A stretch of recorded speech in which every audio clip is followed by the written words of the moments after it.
আগামীর বাংলাদেশ ইসলামের বাংলাদেশ, আগামীর বাংলাদেশ আল্লাহর আইনের বাংলাদেশ, আগামীর বাংলাদেশ তরুণদের বাংলাদেশ, আগামীর বাংলাদেশ বৈষম্যহীন বাংলাদেশ, আগামীর বাংলাদেশ আলেম ওলামার নির্দেশের বাংলাদেশ। ওই বাংলাদেশের সাথে একসাথে চলতে ফিরতে আল্লাহু আকবারের স্লোগানের পক্ষে আমরা, ঠিক না? রাজি আছেন তো ইনশাআল্লাহ? রাজি তো? কারণ তারা মাঝে মাঝে একটু উঁকি ঝুঁকি মারে, মারে কিনা? উঁকি ঝুঁকি মারুক, আমরা বলে দিছি ভালো করে আগে ভিতরে ঢুকে দেখো, তারপরে খেলা হবে। কি ভাই?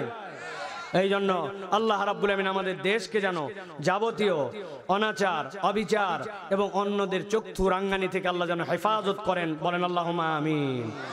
প্রিয় ভাইয়েরা, আমরা দীর্ঘ করব না, আমরা এখন কোরআনুল কারীমের মধ্যে সরাসরি প্রবেশ করব ইনশাআল্লাহ। একটু খুলেন তো ভাই,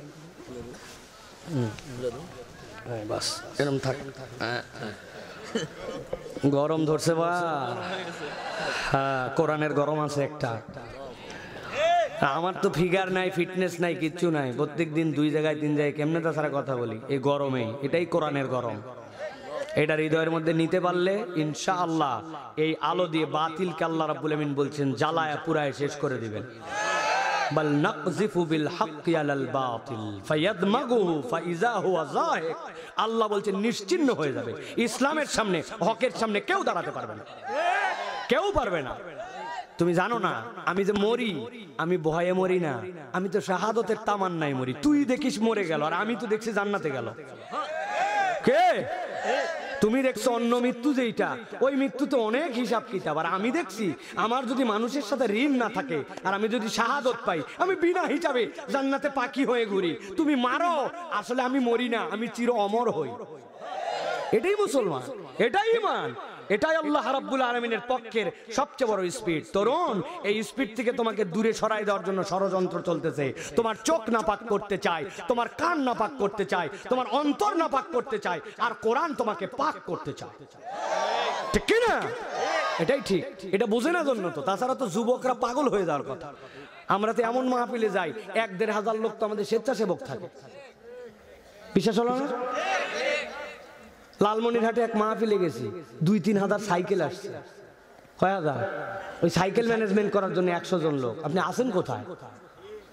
সাইকেল ম্যানেজমেন্ট করার জন্য 100 জন লোক, নাম্বার দিয়ে দিয়া। আল্লাহ রাব্বুল আলামিন সংখ্যা দেখবেন না, আল্লাহ দেখবেন দিল নিয়ে কে আসছে। সে একজন আসলেও সফল, একজন আসলেও সফল। সুতরাং বড় ছোট ডাজেন্ট ম্যাটার, কলিজা নিয়ে আসছেন কিনা কোরআন শোনার জন্য, বসে আছেন কষ্ট করে হইতে, কিন্তু আল্লাহকে সন্তুষ্ট করার জন্য বসছেন কিনা, এইটা যদি হয় কামিয়াব। সুবহানাল্লাহ বলেন।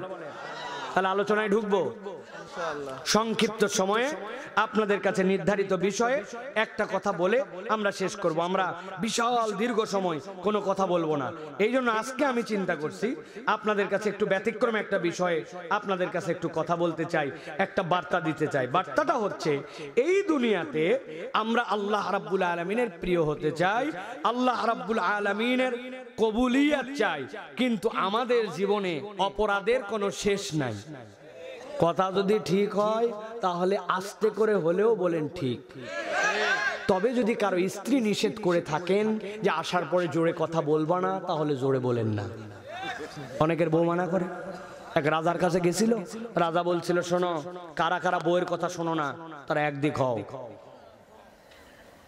একজন লোক খালি একদিক, বাকি সবাই বলছে ওরা বউয়ের কথা শুনে সব একদিক। রাজা বলছে, এতদিন পর একটা বাপের বেটা পাইছি। এই তুমি এত সাহস কোথায় পেলে? বলছে, রাজা মশাই, মূল ঘটনা ওইটা না।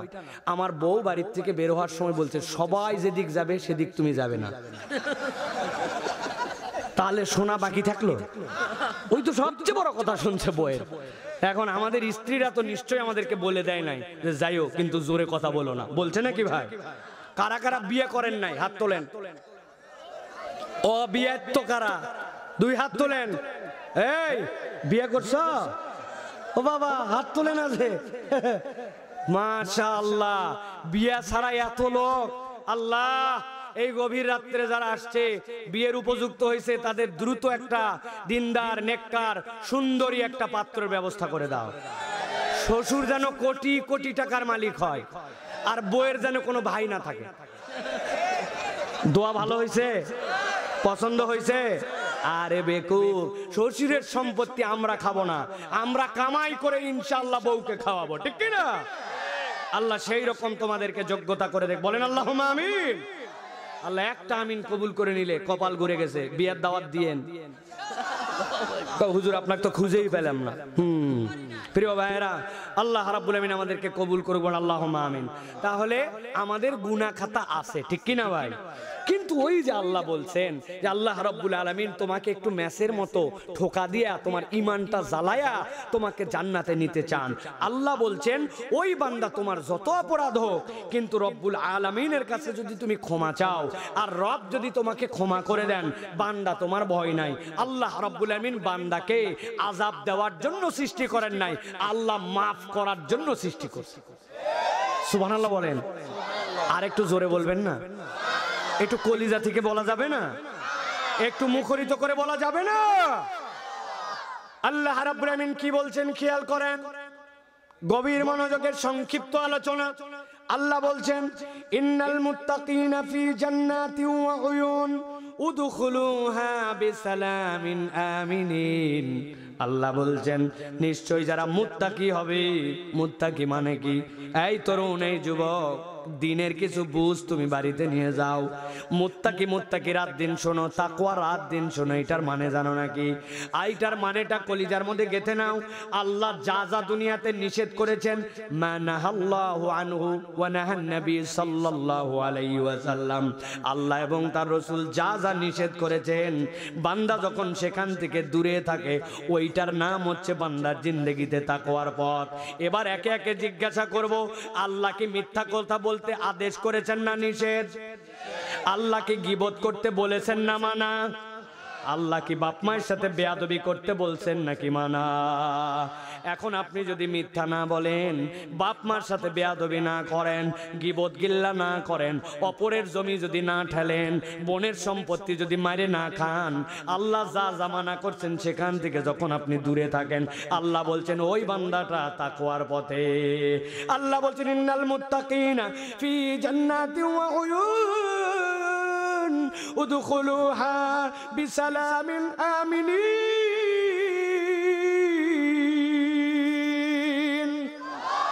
আমার আল্লাহ বলছেন একবার যদি কেউ তাকওয়ার পথে যায়, আল্লাহ তাকে ডাক দে বলবেন উদখুলুহা বিসালামিন আমিনিন, তুমি আল্লাহর পক্ষ থেকে নিরাপত্তার শান্তির সহ জান্নাতের মধ্যে ঢুকে যাও। এখন এই জান্নাতে আমি যেতে চাই, জিজ্ঞাসা করতে চাই, ওই জান্নাতে যাওয়ার সময় যদি গুনার পাল্লা ভারী হয়, জান্নাতে কি যাওয়া যাবে? একসাথে বলেন যাবে?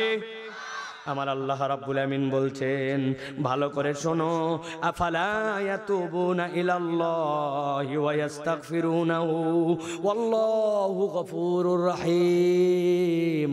ও আমার কলিজার বান্দারা, আমি তোদের কাছে জানতে চাই, তুই কি ফেরত আসবি না? আফালা ইয়াতুবুন, তুই কি তোর রবের কাছে ফেরত আসবি না? আল্লাহ বলছেন ওয়া ইস্তাগফিরুনাহু, আর তোর রবের কাছে কি একটু ক্ষমা চাইবি না? আল্লাহ বলতেছেন জেনেরা, একবার যদি তুই রবের কাছে ফেরত আসিস আর রবের কাছে ক্ষমা চাস, আল্লাহু গফুরুর রহিম, তোর রবকে তুই দয়াময় ক্ষমাশীল হিসাবে পেয়ে যাবি।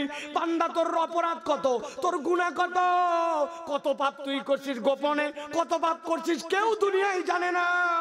আজকে সকাল থেকে তোর আমলনামায় পাপগুলা যদি নিয়ন সাইনের মতো কপাল দিয়ে লেখা হয়ে যেত, বান্দাকে থুতু দেওয়ার জন্য কেউ যেত না, জুতা মেরে বিদায় করে দিত। মুরব্বী, তোমার দেখছি দাড়ি পাকা, কিন্তু তোমার সামনে যে একটা মহিলা চলে যাওয়ার পরে তোমার দিলে যা যা উদয় হয়েছে বাহিরে দেখা যায় না, কিন্তু এই খবর আল্লাহ জানে কি না?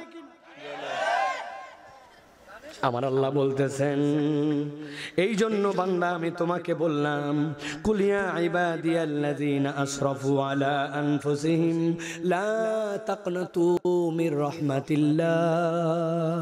ও আমার বান্দা, যত অপরাধ তুই করে থাকিস না কেন, যত বাড়াবাড়ি করিস না কেন, আসরাফু মানে তুই বাড়াবাড়ি করছিস। আল্লাহ যা করতে বল নাই হেডাম দেখায়া, পণ্ডিতি দেখায় তুই বাড়াবাড়ি করছিস। আমার আল্লাহ বলছেন যতই বাড়াবাড়ি কর, আর যতই তুই অবাধ্যতা কর, লা তাকনাতু মির রাহমাতিল্লাহ, আল্লাহর রহমত থেকে নিরাশ হোস না। ইন্নাল্লাহা ইয়াগফিরুয যুনুবা জামিআ, ইন্নাল্লাহা হুয়াল গফুরুর রহিম। আল্লাহ বলছেন তোর গুনাহ কত, আল্লাহ সব ক্ষমা করে দিতে পারেন, জন্য আল্লাহ গফফার। সুবহানাল্লাহ। তাহলে আমাদের মাপ পাওয়ার সুযোগ আছে না নাই? কথা বলতে হবে, আছে না নাই? 40-এর নিচে যারা তারা বলো আছে না নাই? আল্লাহ এবার বলছেন নবীজি আপনি এবার জানান, রব্বুল আলামিনের কাছ থেকে বার্তা নিয়া বান্দা যদি ক্ষমা পেতে চায় অনেক উপায় আছে, কিন্তু আমি কোরআন সুন্নাহর আলোকে আপনাদের কাছে বলতে চাই, একটা বান্দা যদি ক্ষমা পেতে চায় তাহলে তার জন্য কমসে কম 5টা উপায়। একসাথে বলবেন উপায় কয়টা? মহিলার আওয়াজ শুনতেছে? হ্যাঁ শুনতেছে? ও আর শুনতেছে না। মহিলারা কি করে জানেন? আসছে, আসার পরে দেখে একটা ছোট বাচ্চা, তারপরে মাইক জিজ্ঞাসা করছে কে তুই রে? বলছে আমি তসলিমা। তোর ছোট দেখছি, তোর বেটি হচ্ছে। এই যে গল্প জুড়িছে তসলিমার বেটির সাথে ওয়াজ খেতাপুরি আছে কি না? এমন গল্পের গল্প, ওয়াজের সাথে ওনার কোনো সম্পর্ক নাই। মা বোনেরা এইরকম হলে চলবে না। শীতের রাত, কঠিন রাত, এই রাত্রে আল্লাহর জন্য আসছেন, ওয়াজগুলা অন্তত বাড়িতে নিয়ে যাওয়া লাগবে, ঠিক না? বগুড়া অঞ্চলে আরেকটা কালচার আছে, আমি এখন পর্যন্ত এই জন্য বলি এই এলাকার ওয়াজ আমি শিখি নাই, কারণ এই এলাকার ওয়াজ ভিন্ন। খানিকক্ষণ গজল, খানিকক্ষণ গরম, খানিকক্ষণ নরম, এরপরে খানিকক্ষণ কৌতুক, খানিকক্ষণ বিনোদন, খানিকক্ষণ আজান। বাড়ির যাওয়ার পরে বলছে একটা বক্তা আসছিল ফাটে ফেলছে। কি করছে? বউ জিজ্ঞাসা করছে কি ফাটালো? বলছে তা বলতে পারবো না, কিন্তু ফাটাছে। এই ফাটাফাটি বক্তা আমি না, এই জন্য আমার কথা আপনারা বেশি পছন্দ করেন না আমি জানি, কিন্তু আস্তে আস্তে আমাদেরও শ্রোতা তৈরি হচ্ছে, ঠিক না? আছে না ভাই? ইয়াংরা এখন বুঝতেছে যে এটা আসলে রঙ্গমঞ্চ নয়, এখান থেকেও একটা বার্তা নিয়ে যেতে হবে। এই জন্য আল্লাহর দয়ায় আমাদেরও শ্রোতা তৈরি হচ্ছে, ঠিক কিনা? ভালো করে খেয়াল করেন তাহলে, একসাথে বলতে হবে। এবার হাতগুলা নিচের দিকে নামান, 5টা আঙ্গুল এরকম করে রেডি করেন। আমি জিজ্ঞাসা করব আল্লাহর কাছে ক্ষমা লাভের উপায় কয়টা? হাত তুলে বলবেন 5টা। কয়টা? সব হাত ওঠে নাই, হাত নামান, একসাথে সবাইকে উঠান লাগবে। আল্লাহর কাছে ক্ষমা লাভের উপায় কয়টা? আরেকটা চান্স দিলাম মা বোন সহ। কি হলো ভাই? কিসের অসুখ আন্দাজ? ভালো হয়ে যাবে ইনশাল্লাহ। কিসের অসুখ আন্দাজ? একসাথে হাত তুলতে হবে, হাত নামান। আমার চোখ কিন্তু সাংঘাতিক, যদিও আমার অ্যাক্সিডেন্টের পরে এই চোখের উপর দিয়ে বিরাট ঝড় গেছে, এটা পুরো আলাদা হয়ে গেছিল। আল্লাহ আবার এত দ্রুত ভালো করে দিয়েছে, আলহামদুলিল্লাহ। এই জন্য একসাথে সবাই হাত তুলবেন। আবার লাস্ট চান্স দিলাম, আল্লাহর কাছে ক্ষমা লাভের উপায় কয়টা? আরেকবার দিলাম, শেষ চান, হাত নামান। কয়টা? এটা বলতেছি কি জন্য ভাই? রাগ করেন না, এই ওয়াজটা যেন বাড়ি যায়, এই জন্য এত পরিশ্রম। তাছাড়া এত পরিশ্রম করে ওয়াজ করা লাগে না। 1 নম্বরে কবির মনোযোগ, খেয়াল করেন। 1 নম্বরে আল্লাহর কাছে ক্ষমা লাভের জন্য আল্লাহ বলছেন বান্দা তোমার শর্ত নম্বর 1 ঈমান এবং তোমার জন্য নেক কাজ লাগবে। 1 নম্বরে ঈমান ও নেক কাজ। বলেন আরেকবার, বলেন আরেকবার, বলেন। আল্লাহ রাব্বুল আলামিন বলছেন 48 নম্বর সূরা, সূরাতুল ফাতহ এর 29 নম্বর আয়াতে, ওয়াদাল্লাহুল্লাযীনা আমানু ওয়া আমিলুস সলিহাতি মিনহুম মাগফিরাতান ওয়া আজরান আযীমা। আমার আল্লাহ রাব্বুল আলামিন বলছেন, আল্লাহ রাব্বুল আলামিন তোমার সাথে ওয়াদা করতেছেন। কথার ওজন বোঝেন, ভালো করে বোঝেন। আল্লাহ বলছেন ওয়াদাল্লাহু, এই ওয়াদার ফাইল হচ্ছেন আল্লাহ। আল্লাহ তোমার সাথে ওয়াদা করতেছেন। আল্লাহু আকবার। আব্বা বাড়িতে আসার সময় আমার জন্য একটা চিপস আনবে। ঠিক আছে বাবা, ঠিক আছে। কিন্তু বাড়িতে যাওয়ার সময় ওয়াদা করছেন, ভুলে গেছেন। বলছেন বউ এবার খালি বেতন পাই তোমার জন্য বেনারসি লাল শাড়ি, কিন্তু বেতন পাওয়ার পর এদিক ওদিক খরচ করতে করতে ভুলে গেছেন। বাবা তুই 5-এ খালি ভালো রেজাল্ট কর, তোকে একটা সাইকেল কিনে দিব। কিন্তু আব্বা 8 পাস হয়ে গেল, এখন পর্যন্ত সাইকেল দিল না। বাপ মা এরকম ওয়াদা করে কতকগুলা রাখতে পারে, আবার কতকগুলা রাখতে পারে না। আমার আপনার জীবনে এরকম হয় কিনা? কিন্তু আল্লাহ বলছেন বান্দা ইন্নাকা লা তুকলিফুল মিয়াদ, আমার রব কখনো প্রতিশ্রুতির ব্যতিক্রম করেন না।